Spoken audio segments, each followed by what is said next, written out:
ரஷ்யாவில் மருத்துவம் பயில சிறந்த ஒரு அரிய வாய்ப்பு. வெளிநாடுகளில் மருத்துவம் பயில சிறந்த முறையில் உதவுகிறது ஏஜே ட்ரஸ்ட் கல்வி குழுமம். முன்னாள் சுகாதாரத்துறை அமைச்சரும் அதிமுக எம்எல்ஏவுமான சி விஜயபாஸ்கர் திமுகவில் இணைய திட்டமிட்டுள்ளதாக தகவல் வெளியாகியுள்ளது. சட்டமன்ற தேர்தலுக்கு பின் அதிமுக இரு அணிகளாக பிரிந்தன. இதில் சி வி சண்முகம் தலைமையிலான அணியில் அதிமுக முன்னாள் அமைச்சர் சி விஜயபாஸ்கர் இடம்பெற்றிருந்தார். இரு அணிகளும் ஒன்றாக இணைந்த பின்னரும் சி விஜயபாஸ்கர் தனது நிலைப்பாட்டை தெரிவிக்காமல் இருந்தார்.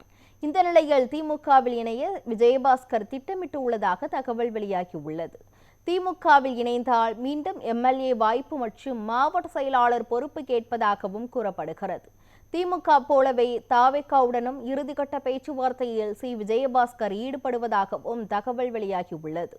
தாவேகாவிடம் மாவட்ட செயலாளர் மற்றும் இடைத்தேர்தலில் அதே தொகுதியில் மீண்டும் எம்எல்ஏ சீட்டு கேட்டு பேச்சுவார்த்தை நடத்துவதாகவும் கூறப்படுகிறது. வழக்குகளை காரணம் காட்டி சி விஜயபாஸ்கரை தாவேகாவில் சேர்க்க முதலமைச்சர் விஜய் தயங்குவதாகவும் தகவல் வெளியாகியுள்ளது.